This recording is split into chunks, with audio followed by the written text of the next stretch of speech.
Il y a quelques années, je me suis posé une sérieuse question. Quels sont les sujets de prière les plus importants pour ma vie ?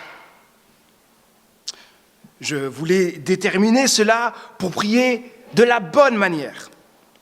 J'ai écrit une liste assez longue. Mais en fait, cette question était à la fois bonne et mauvaise. Bonne question, Manu, parce qu'il est important de prier pour les bons sujets. Mais mauvaise question, Manu, Pourquoi ? Parce que j'étais davantage centré sur moi que sur Dieu. Les bonnes questions à se poser sont plutôt celles-ci, elles vont s'afficher. Pourquoi Dieu veut-il que je prie ? Une autre question, quels sujets de prière réjouissent le cœur de Dieu ? Là, on va loin, là. Et quels sujets aussi transforment ma vie et celle des autres ? Quels sont les sujets qui ont un impact fort dans ma vie et dans celle des autres ? C'est ce que nous allons voir ce matin dans la parole de Dieu. Nous continuons notre série de messages sur la lettre de Paul aux chrétiens de Colosse. Paul a certainement écrit cette lettre en prison. Il a l'air de ne jamais avoir rencontré les chrétiens de Colosse. Et c'est grâce à Épaphras que Paul a pu connaître cette église. Épaphras est certainement celui qui a fondé cette église. Notre cher Épaphras a donné de bonnes, mais aussi de mauvaises nouvelles. Voici les bonnes nouvelles.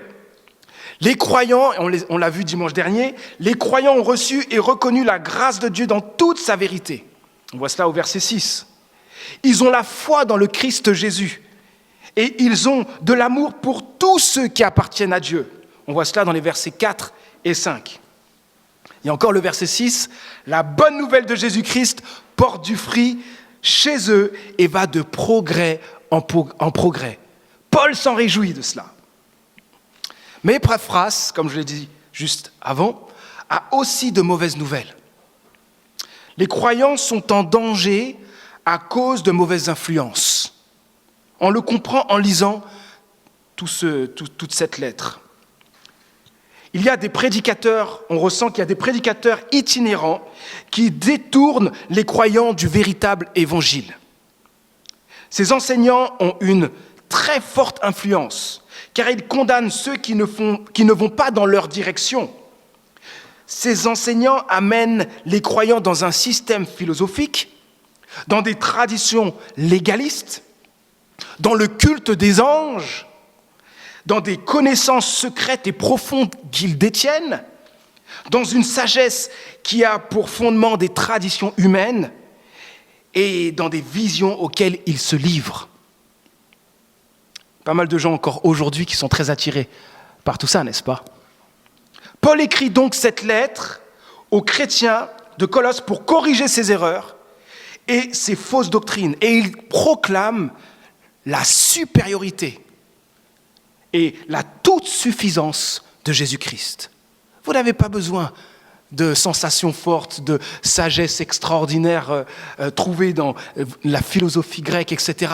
Vous n'avez pas besoin de tout ça, les amis. Vous avez tout en Jésus-Christ. Après un rappel du contexte, revenons maintenant à notre question de départ. Quels sujets de prière réjouissent le cœur de Dieu ? Quels sont les sujets qui auront un impact sur ma vie et sur celle des autres ? C'est au travers de la prière de Paul que je vous invite à trouver nos réponses. Lisons ensemble Colossiens, chapitre 1, les versets 9 à 12. Alors je vous laisse le temps de chercher dans vos Bibles, dans vos smartphones. Colossiens, chapitre 1, versets 9 à 12. Donc ça va s'afficher, mais le plus important, c'est que vous l'ayez sous vos yeux pour pouvoir bien suivre. Colossiens 1, 9 à 12.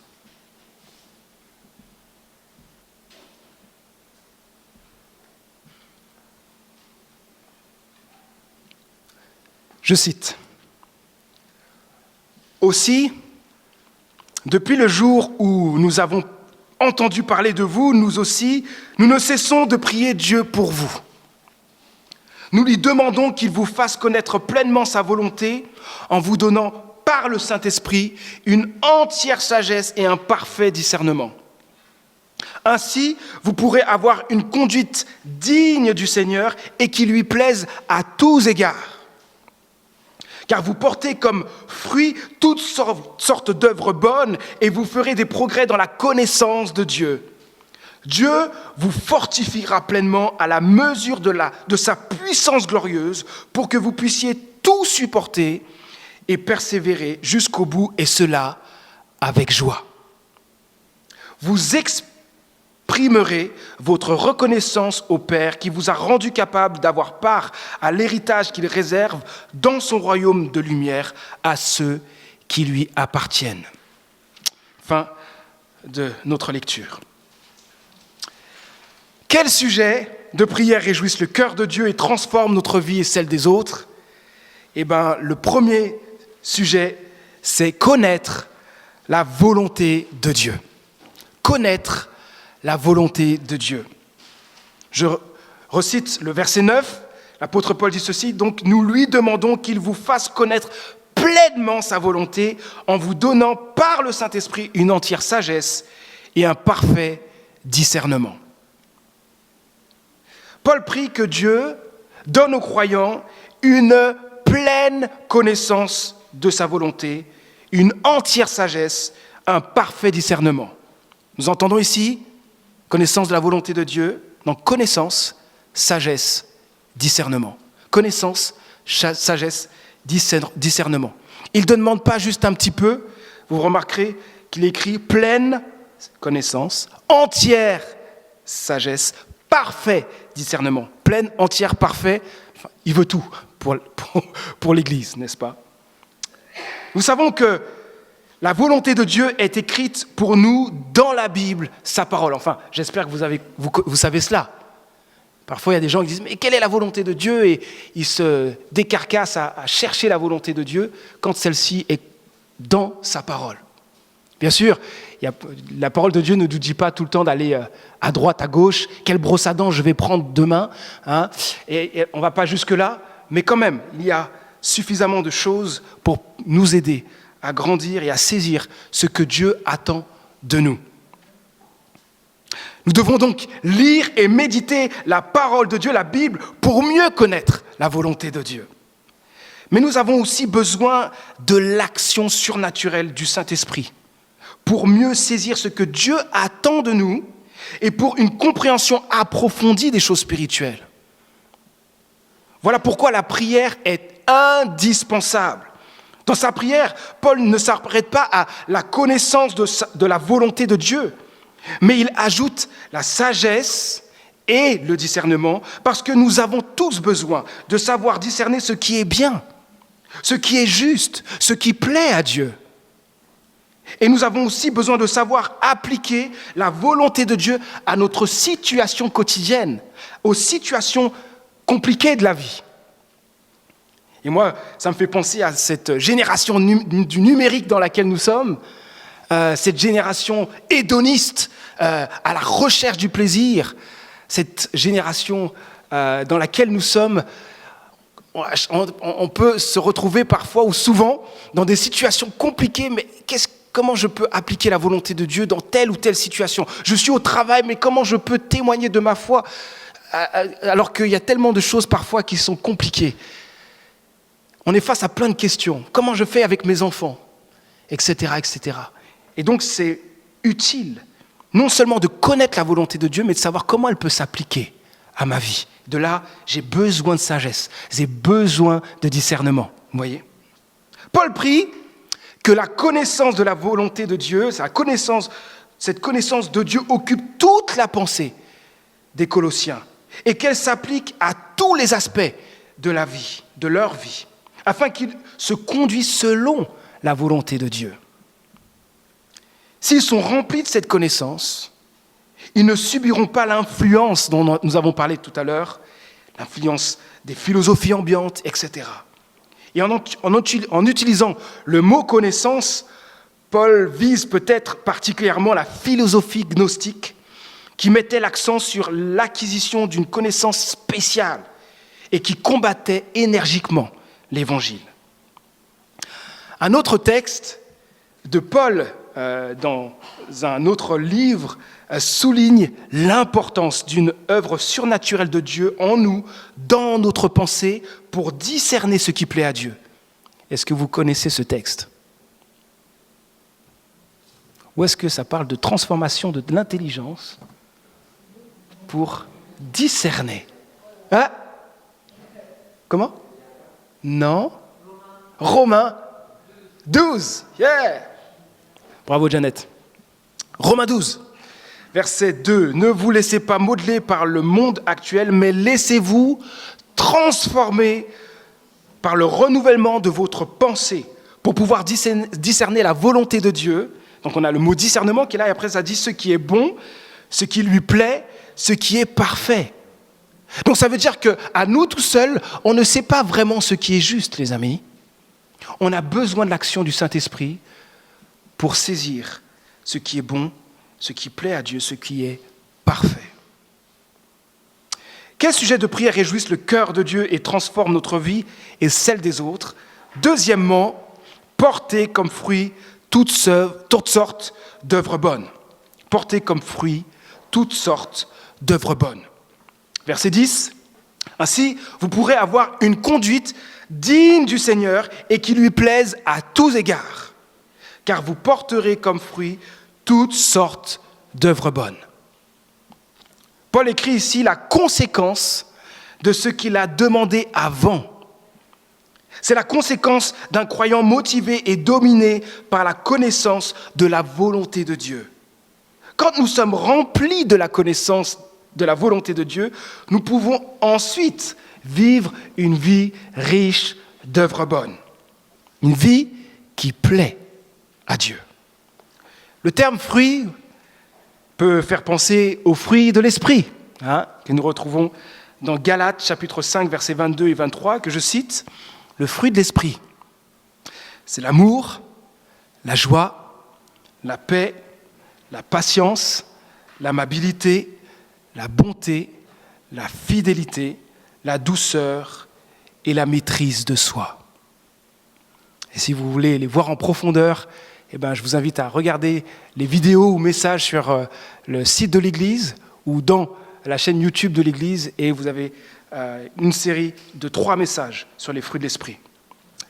Nous pouvons aussi penser, quand on voit ces fruits, à plusieurs autres fruits, un témoignage qui bénit, des personnes qui placent leur foi en Jésus, des vies transformées, une croissance en sainteté, la louange, l'aide financière et matérielle d'une personne dans le besoin, une église qui grandit, etc., etc.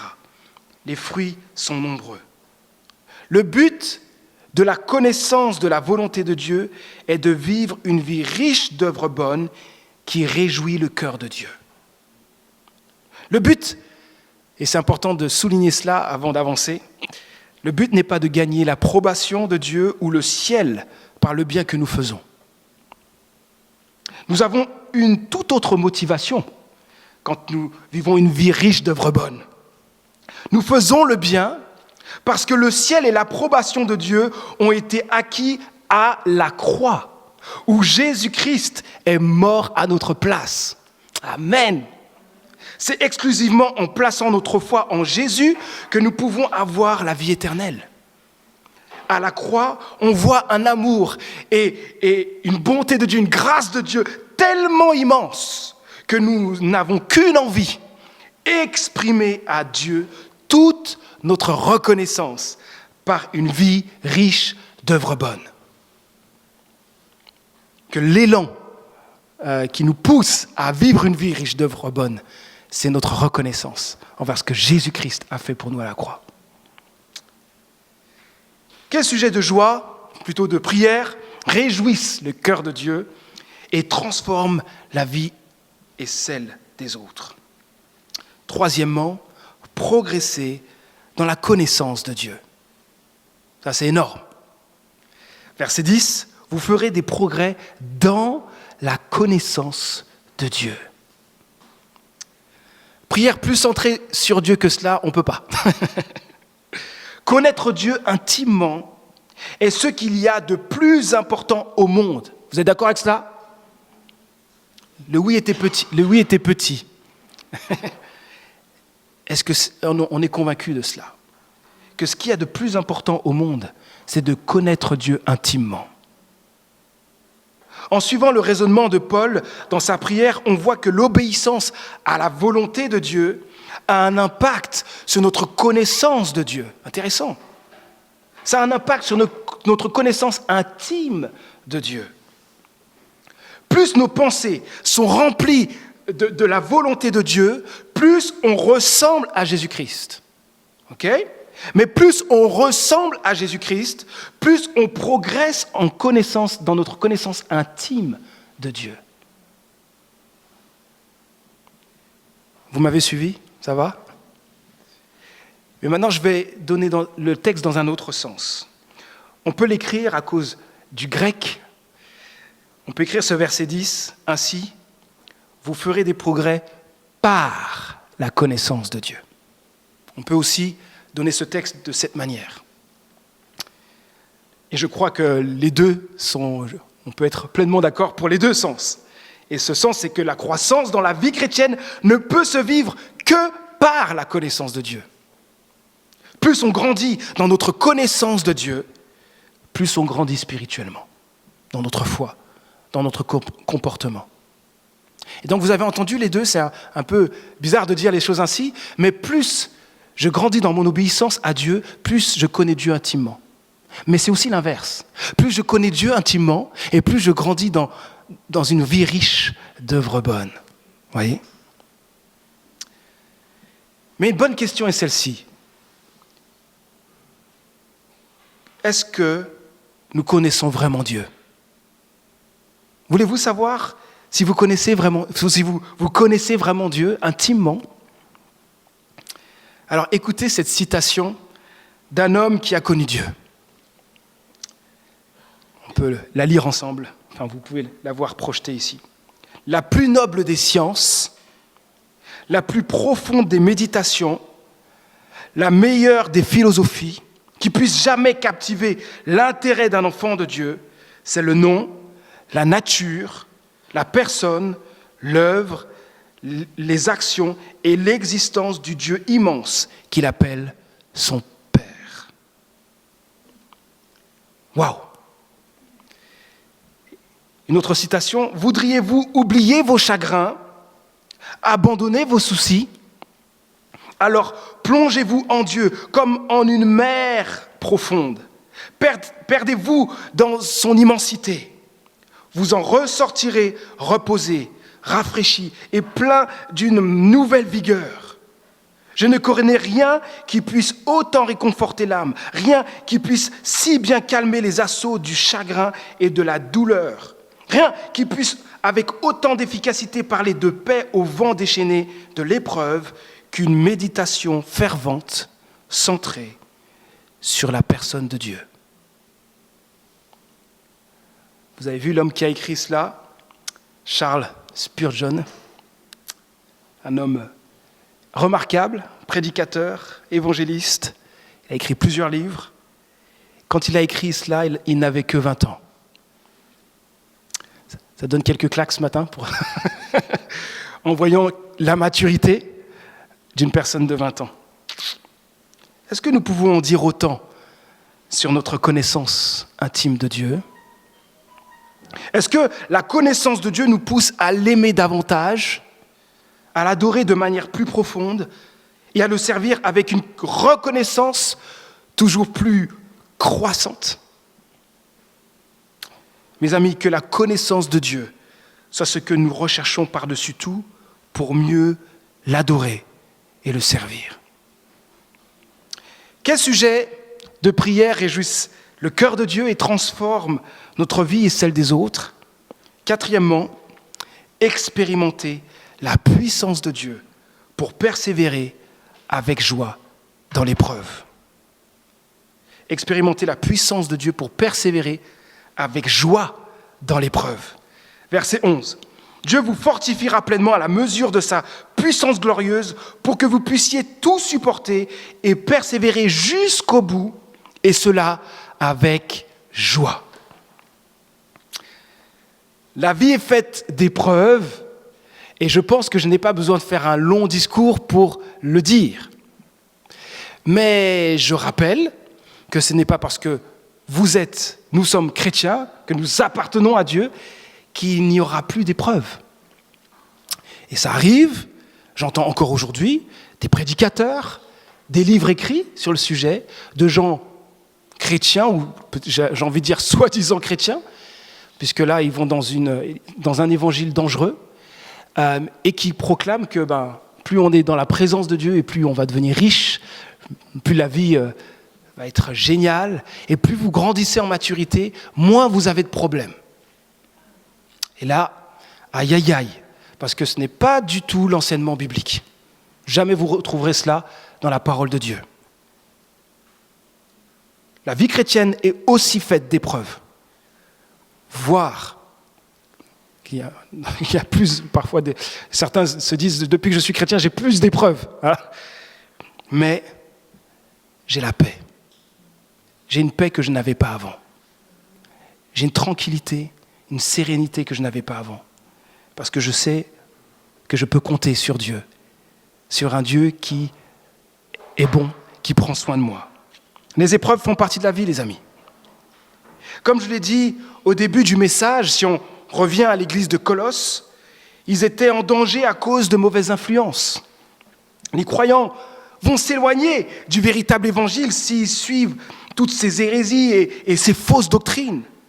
Ils ont besoin de force, ils ont besoin de stabilité spirituelle, ils ont besoin de persévérance face aux pressions des cultures et aussi des différentes doctrines religieuses de leur époque, face aux prédicateurs qui sont là et qui attirent des personnes. Tout cela pour ne pas s'éloigner de Jésus-Christ. Ils doivent continuer à rester fidèles à Jésus, quelles que soient les circonstances. Et on sait très bien, au-delà de ça, que Paul, qui écrit, est en prison. Donc, il y a une certaine forme déjà de persécution. Donc, Paul pense aussi à la persécution et il se dit, je prie pour que vous teniez ferme et que la persécution ne vous amène pas à fuir ou à rejeter Jésus-Christ. Paul veut que les croyants continuent à grandir dans la connaissance de la volonté de Dieu. Il veut qu'ils continuent à grandir dans la sagesse, qu'ils continuent à grandir dans le discernement spirituel. Paul veut que les croyants continuent à pratiquer le bien, à faire ce qui plaît à Dieu, à grandir dans leur connaissance de Dieu. Paul veut tout simplement que les chrétiens grandissent tout le temps, que rien ne freine leur croissance, mais qu'ils continuent, oui, à grandir, quelles que soient les circonstances. Voilà pourquoi il prie sans cesse pour eux. Voilà pourquoi il demande pour eux la persévérance. Nous aussi, nous avons besoin de cette force de Dieu pour tenir ferme dans les moments difficiles et pour ne pas nous éloigner de Jésus-Christ, de son véritable évangile et pour lui plaire à tous égards. Pour Paul, ce qui est surprenant, c'est qu'il parle de la persévérance comme une persévérance joyeuse.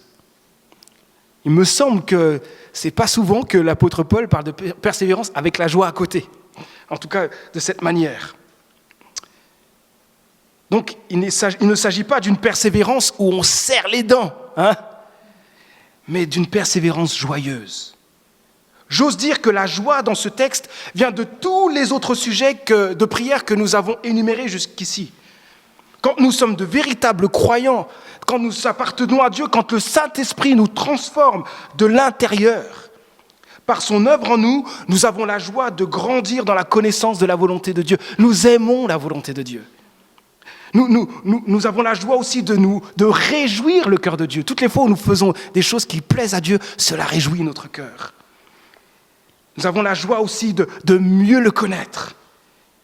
Il n'y a rien de mieux que de connaître toujours plus notre Dieu. La joie aussi d'expérimenter sa puissance, son soutien dans les temps difficiles. On a tellement besoin de Dieu quand ça ne va pas, quand les temps sont rudes et difficiles. Dieu promet sa présence. Ça donne de la joie, cela.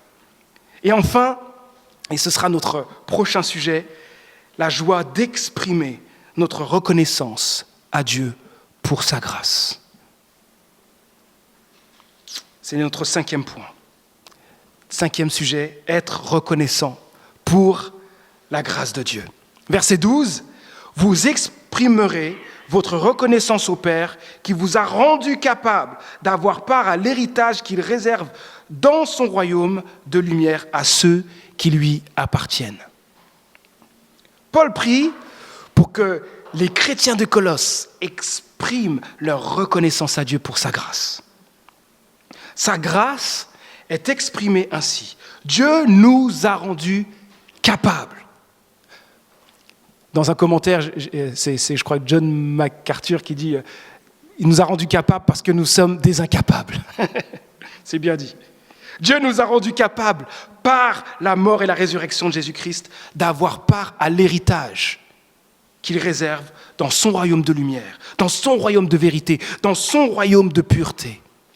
Et quand on parle d'héritage, ce n'est pas quelque chose de mérité. En tout cas, si vous connaissez un héritage, c'est quelque chose qui est réfléchi et que quelqu'un a prévu de donner à quelqu'un. Et on ne peut rien mériter. Dieu nous rend capables. Il prévoit pour nous, il donne cette bénédiction d'un héritage. Nous sommes co-héritiers, nous dit la Bible, avec Christ. Et vous savez quoi? Nous avons déjà notre héritage. Ça, c'est notre position dans la présence de Dieu. Mais un jour, nous pourrons jouir pleinement de notre héritage. Quand nous entrerons dans l'héritage que Dieu nous réserve, dans sa présence, nous jouirons, oui, de sa glorieuse présence, de la vie éternelle, de la nouvelle terre où la justice habitera, plus de maladie, plus de souffrance, plus de larmes, plus de péché, plus le mal. J'ai hâte. Et enfin, nous jouirons de la pleine réalisation des promesses de Dieu pour nous. Amen. Je vous invite maintenant à conclure. Quels sujets de prière réjouissent le cœur de Dieu et transforment notre vie et celle des autres? Quels sont les sujets qui vont avoir un impact dans ma vie et dans celle des autres? Quels sont les sujets qui sont centrés sur Dieu et que je peux utiliser tous les jours, où je suis sûr que là, j'ai les bons sujets? Premièrement, connaître la volonté de Dieu. Deuxièmement, porter comme fruit toutes sortes d'œuvres bonnes, et cela pour plaire à Dieu. Troisièmement, progresser dans la connaissance de Dieu. On parle ici connaissance intime, une relation, pas juste intellectuelle. Quatrièmement, expérimenter la puissance de Dieu, cela pour persévérer avec joie dans les épreuves. Et enfin, être reconnaissant pour la grâce de Dieu. On pourrait résumer ces sujets de prière en 2 mots. Maturité spirituelle ou croissance spirituelle. Mes amis, ne cessons de rechercher et de prier pour notre maturité spirituelle et aussi pour celle des autres. Cela réjouit le cœur de Dieu et transforme notre vie et l'Église de Jésus-Christ. Je finis avec 2 exhortations. Premièrement, prions sans cesse. Avant ces sujets, Paul dit qu'il prie sans cesse, car il était convaincu que Dieu allait agir dans les croyants de Colosse. Prions nous aussi sans cesse à cause de la toute-puissance de Dieu, parce qu'il agira. Deuxième exhortation, élargissons nos prières ou nos sujets de prière. Paul a aussi prié pour une église qu'il n'a probablement jamais vue. Il n'a jamais vu les croyants de Colosse. Il a juste des nouvelles d'Épaphras. Nous, quand on connaît certaines églises, est-ce que, quand on entend des sujets, est-ce que nous prenons autant à cœur ces sujets? Vous qui êtes peut-être membre depuis peu, vous êtes dans l'église à Ozoir et il y a des missionnaires. Vous vous dites, mais je ne les connais pas. Mais est-ce que vous avez pris à cœur ces missionnaires? Est-ce que nous avons tous ensemble pris à cœur ces missionnaires? Est-ce que nous prions pour d'autres églises? Mes amis, ayons en tête, comme l'apôtre Paul, l'Église avec un grand E, la mission mondiale. Ne soyons pas de ceux qui prient juste pour leur nombril. Que nos prières dépassent notre vie et notre Église locale, s'il vous plaît. Que nos prières soient pour l'Église dans le monde entier, pour nos frères et sœurs persécutés à cause de leur foi et pour tous les croyants que nous n'avons jamais vus, mais avec qui nous passerons l'éternité dans la présence de Dieu. Je vous invite à prier. Dieu notre Père, pardon de prier si peu. Pardon pour notre manque de foi. Pardon d'être autant centré sur nous, d'avoir cette tendance à être centré sur nous-mêmes dans nos sujets de prière. Apprends-nous à prier pour réjouir ton cœur et pour un impact puissant dans nos vies et dans celles des autres, pour ta gloire. Donne-nous de grandir dans la connaissance de ta volonté, de grandir en sagesse et en intelligence spirituelle, de porter toujours plus de fruits, toutes sortes d'œuvres bonnes pour te plaire. De te plaire, oui, dans tous les domaines de notre vie, de progresser dans notre connaissance intime de toi, d'expérimenter ta puissance pour persévérer avec joie dans l'épreuve. Et donne-nous de t'être reconnaissants pour ta grâce, de ne jamais oublier ce que Jésus-Christ a souffert, sa mort. Te demandons tout cela, non seulement pour nous, mais aussi pour ton Église dans le monde entier. Nous prions en particulier pour nos frères et sœurs persécutés à cause de leur foi, qu'ils continuent à grandir, à témoigner de toi et à persévérer par ta toute-puissance. Nous prions qu'ils ne s'éloignent pas de Jésus-Christ et du véritable évangile. Merci infiniment pour Jésus-Christ mort et ressuscité. Merci pour le pardon des péchés et la vie éternelle. Merci aussi pour ton œuvre en nous et dans nos frères et sœurs dans le monde entier. Merci Seigneur d'utiliser ton Église pour toucher tous ceux qui n'ont pas encore fait la paix avec toi. Révèle-toi encore et encore pour que plusieurs passent de la mort à la vie.